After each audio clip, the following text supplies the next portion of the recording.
morning, we are privileged and honored to have Holocaust survivor Mrs. Fanny Krasner Lebovits share her story with us. As one of the few remaining survivors, it is imperative that we hear her story as testimony of the horrors that took place during the Holocaust. It is most important that we are here today to listen, and it is our responsibility to help keep the memory of the past alive for generations to come. Mrs. Lebovits was born and educated in Latvia. She is the eldest of 3 sisters. Born in 1922, Lebovits was 19 years old when Nazis invaded her town.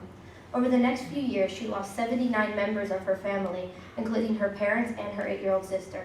She survived the Libau ghetto and 5 concentration camps, where as a nurse, she was often assigned to care for the sick. Just over 1% of the Latvian Jews survived the Holocaust. Upon liberation, Fanny weighed only 59 pounds and was desperately ill with typhus and had not a single worldly possession, but she managed to survive. Mrs. Lebovits found a nursing job with the United Nations Relief and Rehabilitation Administration and later worked for the World Jewish Congress in Sweden. Eventually, she left Europe for South Africa, where she raised her children, and in 1979, after their grown children moved to the United States, the Krasners decided to join their children and settled in San Diego. In 1996, her oral testimony was recorded by the USC Shoah Foundation.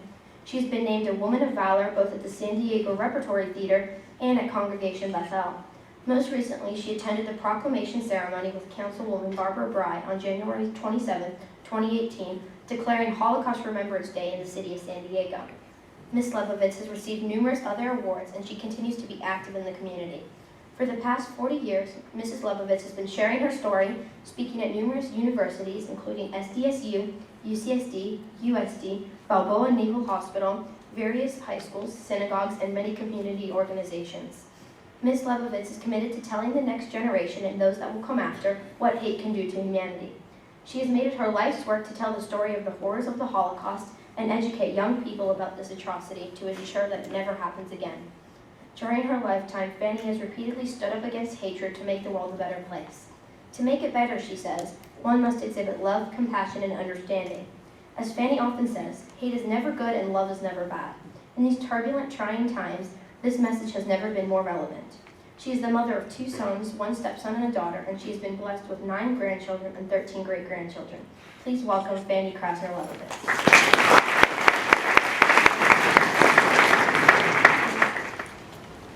So, dear children, ladies, teachers, and gentlemen that are here, it's very special and meaningful for me to stand here before you and tell you some of my story of 4 horrible years during the Nazi regime. But where faith lives, miracles are possible. It seems strange that just 2 weeks ago the Jewish people celebrated Hanukkah, which symbolizes a miracle at the temple in Jerusalem in 165 BC. After the Jews reclaimed the temple, they had just a day's worth of consecrated oil for the eternal flame. Yet the flame burned for 8 days, enough time needed to press and consecrate new oil. As you must have heard, and you hear it more and more every day, there has been a lot of denial of the Holocaust. And denial is a form of anti-Semitism, and it has been a problem for centuries. But denial is never about history. It's always about hatred. The problem now is that the deniers might influence millions of people around the world, especially young people like you, who get their information from the internet and who may be informed and misinformed about the Holocaust. But fortunately, we have now the United States Holocaust Memorial Museum, and they have the world's largest collection of Holocaust donations. I hope many of you will have the opportunity to visit the museum in Washington, as I have from the beginning before the Washington Museum was built. I saw the actual model. Thank you so all for coming to this talk of mine, and also I have a few books to sign if anybody requires some books, wants to have one. I want to say a few words about the book and then briefly touch on one of the many stories that make up my life experience. This is the story of my little sister, one of the 1.5 million children killed in the Holocaust. Regarding the book, I've been through a lot of difficult experiences, tragedies really, and I have been blessed to have had many wonderful times and view myself as a very, very fortunate person to have had the full life God has given me. But I must tell you, writing this book was difficult. It was draining. Recalling certain events gave me sleepless nights. Divulging certain secrets that I've held for 70 years was traumatic. So why did I do it? At the World Assembly, to commemorate 40 years since the defeat of the Nazi Germany and its satellites in May in 1985, I was in Israel, and 1,500 survivors, including myself, vowed to share our stories of the Holocaust as broadly as possible. I decided it was time to tell my story. I gave many lectures and made some notes, emphasizing my mission to ensure that the hate that brought about the Holocaust and the attempted destruction of the Jewish people should never happen again. For years since then, I thought it would be useful to write down my story for my family and for their future generations. It was my good friend who convinced me that my story has many important messages that need to be documented, understood, and read by everyone interested in the horrors that has befallen us, that has befallen any of us when evil prevails, and the ability we all have to rebuild a meaningful life. We all do it differently. The book describes the story and lessons I learned in trying to build a normal life. My story is one of many, many miracles. It's one of hope, it's one of innate values that I was taught by my parents. It's one of belief, optimism, and joy, love of Israel and the Hadassah organization, and most importantly, my family. I hope that by writing this book, I will impart to you and others my memories, my miracles, and my perception of its meaning, learned of almost a century ago. And I lost 79 of 81 family members. Less than 1.25% of all Latvian Jews survived the Holocaust, and you heard it from my bio. Not only did I witness many atrocities, but I lost my little sister, Libele, for the reason that she was born Jewish and was too young to be of use to the Nazi killing machine. My parents, Sarah and Herman Lebovits, had 3 daughters. The picture doesn't show the 3rd daughter, just the first 2. I was the oldest. My sister Jenny was 2.5 years younger than me, and Libele, my youngest little sister, was 12 years younger than me. She was about 5 when I left our hometown of Libau in Latvia to attend university in Riga, where I actually studied medicine first and changed further when the Russians occupied us to do a nursing degree. My little sister was incredibly cute. She looked very Aryan, with blonde hair and blue eyes. We treated her as if she was a doll, and my mother doted on her while Jenny and I played together as kids. We all adored her. We had a close family. We were not terribly religious at all, but we always celebrated Shabbat dinner, my mother organizing a wonderful dinner followed by her playing the piano, while my father, who was my hero, danced with me while I stood on his shoes. And the family and guests sang along and generally had a good time.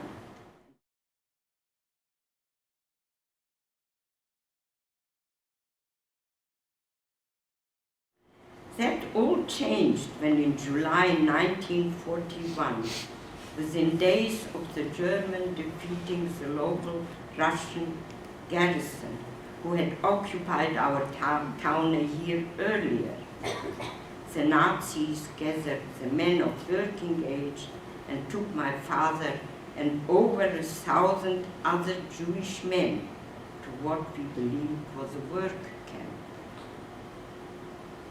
This was the last time I saw my father. I adored him. We later found out that the men were actually marched to the Baltic shore, where my town was right on the shores of the Baltic Sea, near the lighthouse. They were made to dig mass graves, and after that shot, their bodies fell into the graves.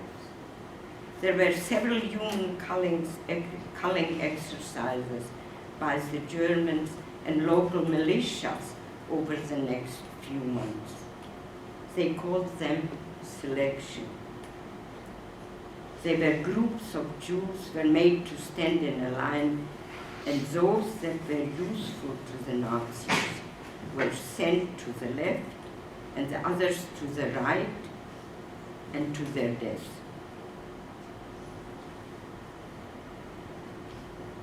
There were selection of more males for execution, also infirm Jews and older Jews. Then on December the 15th in 1941, the first day of Hanukkah, and they always did it on Jewish holidays, the Festival of Lights, the holiday of freedom, thousands of women, children, and remaining men were made to stand in line for selection at the women's prison, including my mother, my sisters, my uncles, aunts, and cousins.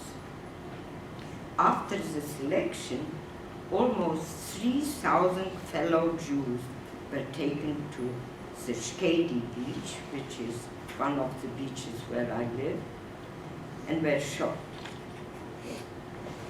In the book, I describe how, by a miracle, I was able to assist my sisters and my mother escape this murder frenzy, but had to leave behind my other relatives.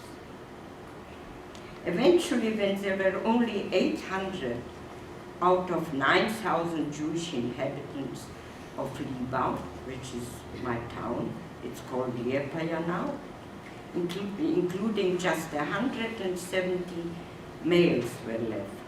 We were forced to move into the Libau ghetto, an area of just 4 blocks with 11 homes surrounded by barbed wire. Each room was shared by multiple families. There, during the day, my little sister Liebele played in the kind of a kindergarten with the other little children whose mothers were working as forced laborers for the Germans. I spent long hours at the tiny ghetto infirmary. My mother worked as a seamstress, and Jenny chopped bricks for restoration of buildings the Germans had demolished in their attack on the town. On Friday, October the 8th in 1943, at 4 a.m., we Jews were ordered together in the ghetto courtyard. My mother, my sisters, and I, and all the others in the ghetto were told that we were to be transported to Riga, which is the capital of Latvia, to the first concentration camp, Kaiserwald. But who could trust what we were told by our captors? And we gathered in great trepidation, despondency, and despair, thinking we may be transported to our death, like so many others we now knew of. We were marched to the cattle cars, in which we spent the next 24 hours like sardines, with no food, water, ablution facilities, and some of them couldn't take it and they took their own lives. They couldn't face the humility and the discomfort of this trip. When we reached the Kaiserwald camp, the men were separated from the women in the yard outside the barracks. First, the men were sorted into lines, and those that could be useful in one line, and those identified for death in the other line. Those men that were to remain alive were forced to jog to their barracks. The others marched off to their death. They didn't know it, though. It was extremely cold in the yard, and the children were hungry and crying. Eventually, the women and children were sorted into two lines. Again, those that were able to work were directed to stand in one line, and the smaller children and weaker and the elderly and the sick ordered to another line. My baby sister Libela, who was just 8 years old then, was sent to the other line by herself. Of no value to our captors, those in the other line were likely headed to certain death. My mother, who was in our line, took my hand and my sister Jenny's hand and asked me to take care of Jenny. That's the name of my sister. Despite our desperate crying and begging and hanging on to her with all our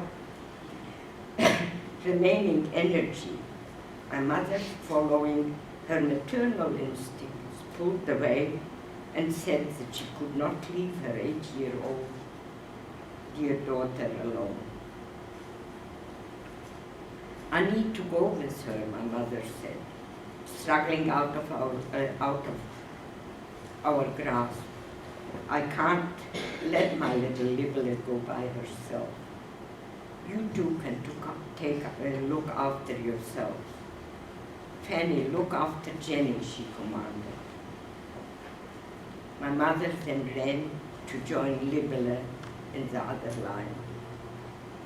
Mother, where are you going?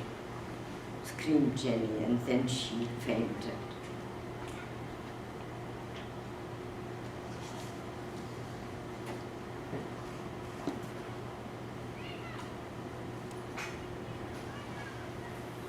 It was the last time we saw them. They were loaded on to awaiting trucks. It was one of the bravest and most courageous acts I've ever witnessed. My mother always put others first, and this was in keeping with her character. She couldn't bear to see her 8-year-old daughter face death on her own.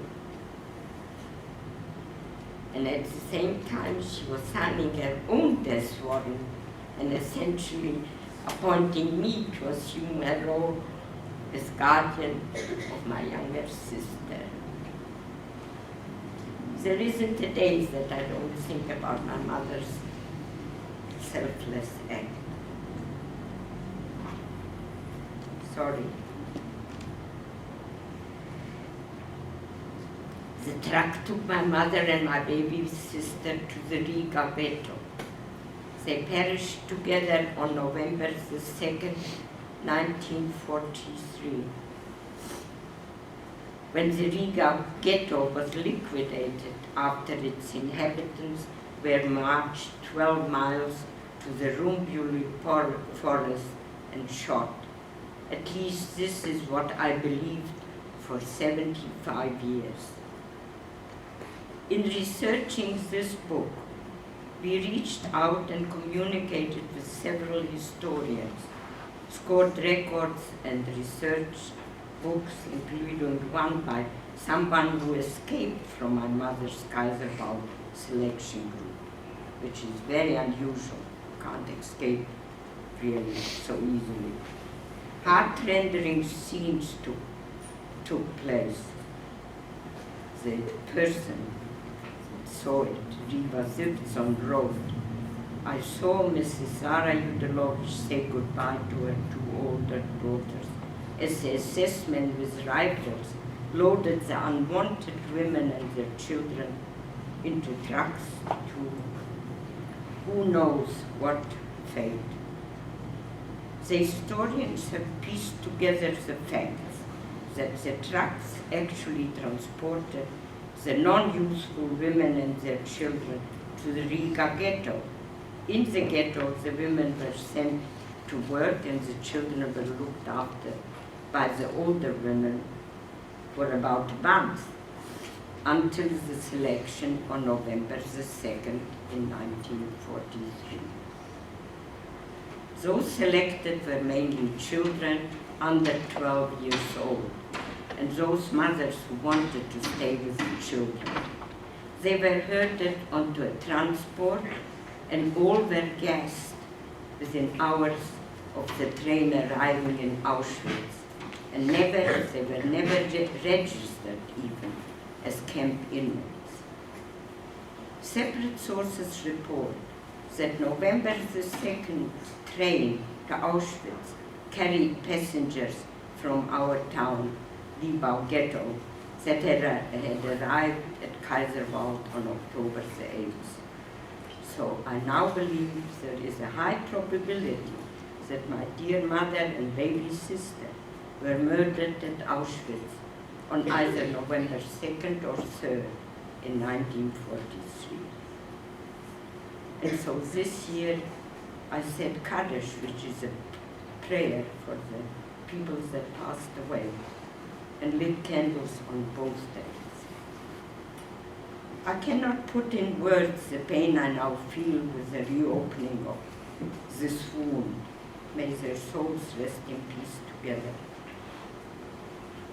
In my book, I describe how more than over 70, now it must be 75 years already, after her cruel death, my sweet, sweet sister, Libele, bat mitzvah was celebrated in Atlanta, Georgia, in the land of the free and the home of the brave, which we are in now.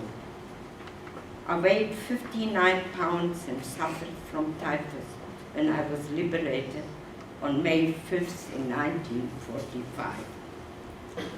I had nothing, not even a dirty clothing. I was wrapped in a sheet, but I had belief in the Almighty and a drive to create a life out of the darkness I had experienced. I always say that in those dark days we looked to the left for help and there was no one. We looked to the right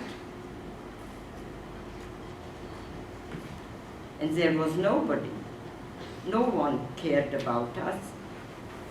Now as Jews we don't have to look. We have the state of Israel to protect us. As an employee of the World Jewish Congress in Stockholm, after the war, I was part of the lobbying effort for the United Nations to approve a country the Jews could live in peacefully. I was lucky enough to celebrate the formation of the State of Israel. I beg you never to forget, wherever you might be, whatever your condition, whatever successes or challenges you have, whatever your political bias or religious commitments might be. For us, Israel is your last defense, and it needs to be protected, supported, and cherished. I know what it's like not to have a Jewish state. Especially in the current environment of hate of all kinds, including the re-emergence of anti-Semitism, often disguised as an anti-Israel rhetoric. It is up to each and every one of us to do deeds of kindness for all, to fight hate and encourage love amongst all, but also to take care of our less fortunate Jewish brethren and to educate people about Israel, its history, about its people, and about its achievements. Remember, it's our destiny and our obligation to be a light unto the nations.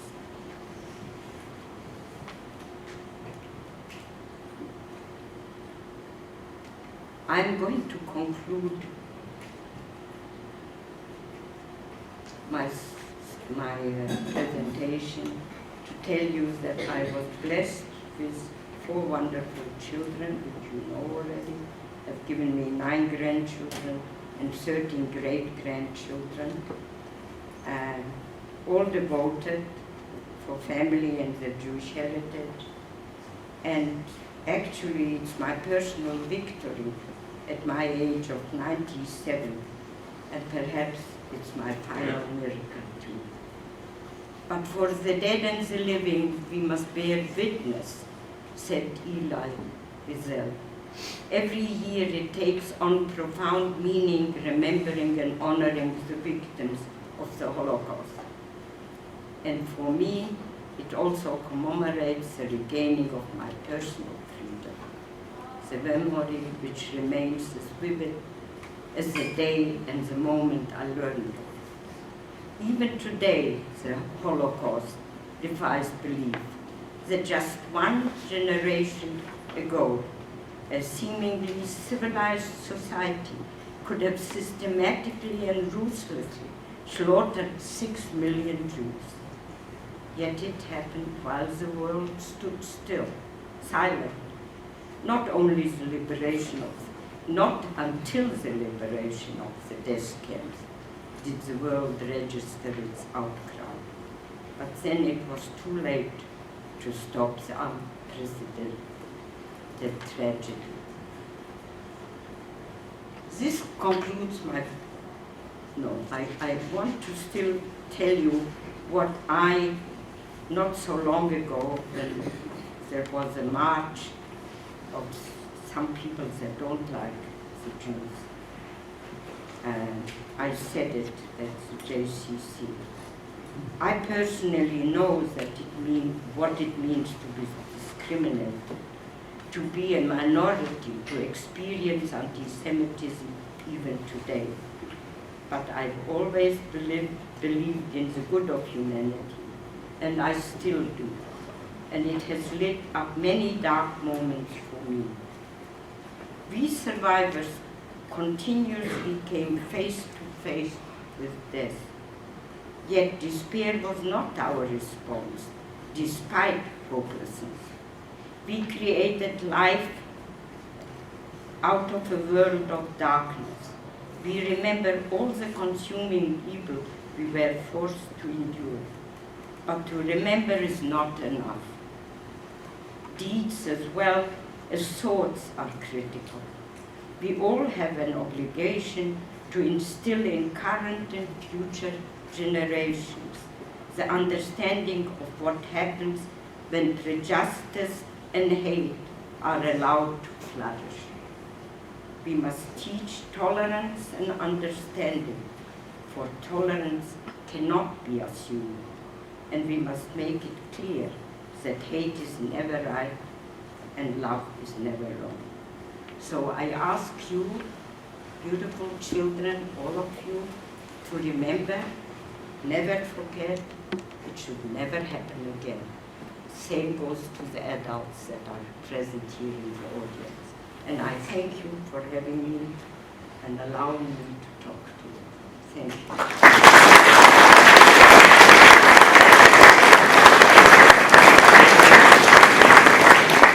Now I will open forum here for questioning, Q&A.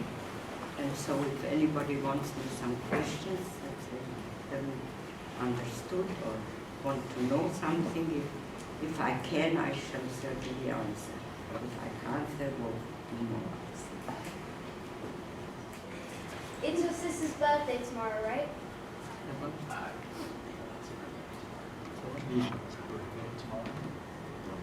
They said January No, 10th. she was born in January. Yes. But she, if you want to know more about her, I mean, it's strange, it's unbelievable how it works. I got a phone call from Atlanta, from people that I've never met. They found my name in Yad Vashem, and Yad Vashem is a museum in Israel where I gave some testimony and a lot of other people that were in the Holocaust. And they chose me to find out, the lady's daughter had a bat mitzvah coming, and she wanted to twin with another little girl that perished in the Holocaust. And they called me and asked my permission, and I told them more specifics about my little sister. And they, when they celebrated the bat mitzvah in Atlanta, they mentioned her name, and so her soul and her spirit was with the person that celebrated and with the whole people that were there to witness it. And that is one of the things that people do now, because in Israel, in Jerusalem, there is a special little museum just for the 1.5 million children. When you go in there, it's dark, but it's got lights flickering, and those are the souls of the children, and the names are constantly 24 or 20, I don't know, when the museum is open, the names are called out constantly. And so that makes you really, it's very sad, but it makes you feel good that they are not forgotten. Anybody else a question? Thank you so much for speaking to the students today. I was wondering about the years that in the 1940s, and you were working as a nurse in the infirmary during those years? Yeah. And were you taking care of Jewish prisoners? Were you forced to also take care of German soldiers? I just wondered about what you were going through during those years. We had no contact with German soldiers. If we would have, they would have shot us instantly if they found out. So the infirmary was very, very small. We didn't, in the ghetto, we had a few beds for emergencies. But otherwise, it wasn't regular nursing. What I did for the United Nations when they employed me, I wasn't even recovered fully. I was in the hospital for recovery, but I was recovering, and so the colonel came up and said, I was with other 22 women. He said, you are the only ones that speaks English. We would like to employ you, but you will have to travel to Hamburg, to the main office, and get material, and then go to different DP camps in the area to supply them with different things, injections, sterile drums, and find out if there is an emergency that the doctor and I that were traveling could help them.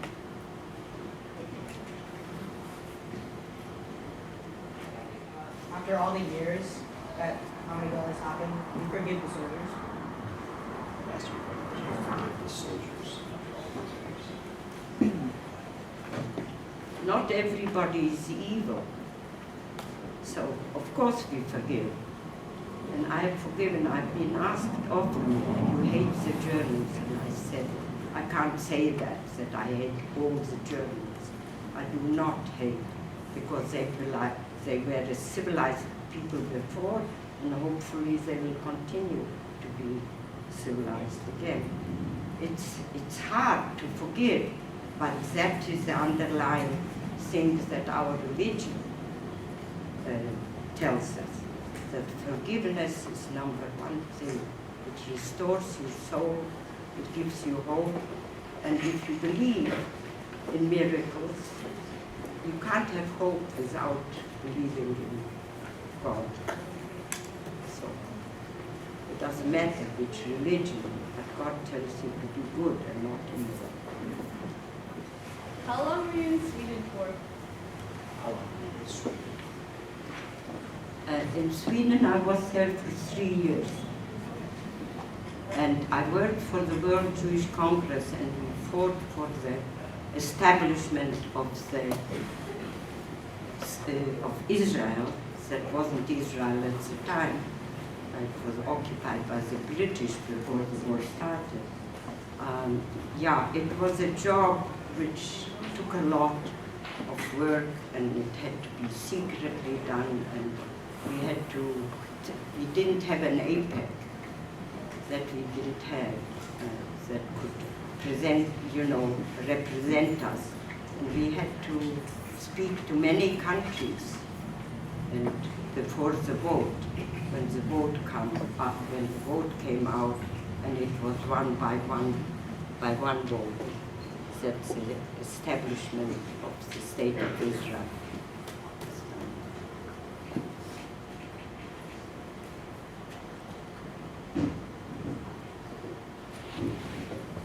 Yeah. When you lived through such a terrible period of hate, when we see hate, what advice do you have for us on how to face that? Well, the first thing is, here we are with all these young children and their minds. They must learn to love people and not hate people. You have to tell them that hate is terrible. It doesn't bring any goodness to anybody. It brings a lot of pain and destruction. So you must educate the people, and I don't know what else one really could do. What could one do? You have to educate them and hope that they will change. I really don't know about your question. I mean, the ones that hate us, to put them in prison, which in certain instances they have to do. I leave it to more cleverer people to decide what's good. But my feeling is that we have to educate the new generations to look forward to a good life, to live with each other, and to connect with each other, and maybe not look at the tablet all the time, because they don't learn to communicate with other people.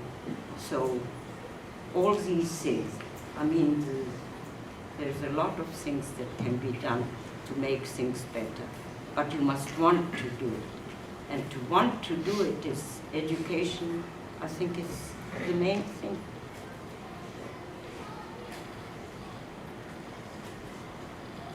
But once again, thank you again for having me. And